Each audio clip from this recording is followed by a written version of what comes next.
continuing with the information documenting that we're being bathed in tyranny, being conditioned to accept it. Gangster government stifles criticism of Obamacare, and they're ordering the insurance companies to not criticize Obamacare because it's not one monolithic group. It was the big top ones owned by banks that actually wrote the legislation, but the smaller and medium size are against it. And they're saying, look, we're going to have to raise prices. And then the article goes on to admit that even Time Magazine's Karen Pickett points out that Sebelius ignores the fact that individual insurance plans cover different types of populations, so that government and some industry and academic experts think that the new law will justify increases. But it doesn't matter. The Obama crowd is telling them there will be zero tolerance for this. And here's that Bloomberg headline dealing with the, quote, where the federal government with no law just ordered the private pension fund managers to, quote, invest in failed banks. We'll put that up on screen. Failed banks may get pension fund backing as FDIC seeks cash. That's from March 8th of this year. But then when you read the article, it admits they're already being ordered to invest $2 trillion in pension funds with them. Ordered under what law? We've got to just start saying no to these crooks. And here's another example. Random pat-downs turn Patco into police state. NBC News, commuters' clothing, pockets, bags, and vehicles to be randomly searched. And Homeland Security says they're going to expand it to shopping malls and the side of the road. And they've got federal grants for police to take blood without warrants or DNA all over the country. They're just training us to accept all of this. Now, let's look at England. Barack Obama, this teenager in England, sent an email calling Barack Obama a punk.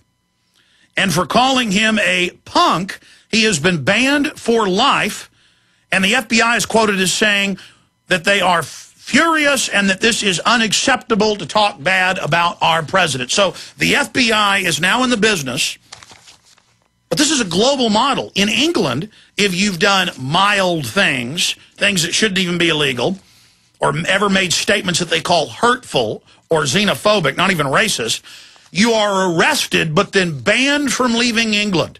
Remember hooligans who'd ever gotten in a fight or caused a disruption at a soccer game, and now they throw you out for nothing. You're put in a database, and then you're not allowed to, quote, leave the country during the World Cup or other international soccer events.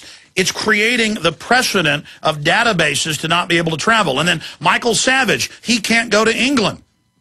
He got taken off the list because of protest, and now the new Prime Minister, the conservative who supports global carbon taxes like Glenn Beck does and like Newt Gingrich does, but that's okay. You know, they're so conservative, they're pro-New World Order, that he said, you are a punk, and so he's banned from life to traveling to the U.S. The message is, you're not allowed to travel, you're not allowed to leave. They're making it harder and harder for Americans to leave, harder and harder for Brits to leave, but easier for third world people to come in who are then made your police, your CPS workers. We've had members of parliament on from England to talk about that, how they're building armies of foreigners to rule us. So there's the article. Here's another one out of the Star, out of England. Ringtone race row, that means fight. Ringtone race fight lands fan in a jail cell. And it was a clip from a popular TV show where the person says, I'm a Paki, so what? So it's a movie. And it's like, why do you call a German person a Kraut? Because they like sauerkraut. Why do you call an Irish person a Mick? Because a lot of them have Mick at the start of their name. Or a Scottish person, excuse me. I'm part Scot, Irish, you name it. Am I supposed to be offended by that? They're just taking normal words and then saying they're racist. Remember Robin Page, BBC host of One Man and His Dog, one of the top shows for over a decade in England? We had him on a few years ago. He was arrested for saying the word homosexual. He said rural communities deserve the same rights as Muslims and homosexuals. And they said that word is hurtful. It's a scientific word, heterosexual, homosexual. You get arrested for saying Negro. Will you be arrested for saying Anglo?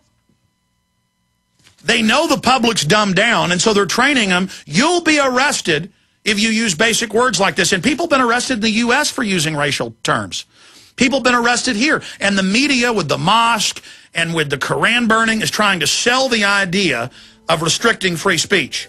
Ringtone race row lands fan in jail cell. Movie fan Martin Smith landed in court on a racism charge after he downloaded part of a soundtrack for the 1980s comedy Rita, Sue and Bob 2, and installed it as a ringtone on his mobile. Martin of Holly Homewood. I'm going to come back and finish up on this. But you can't have a garden.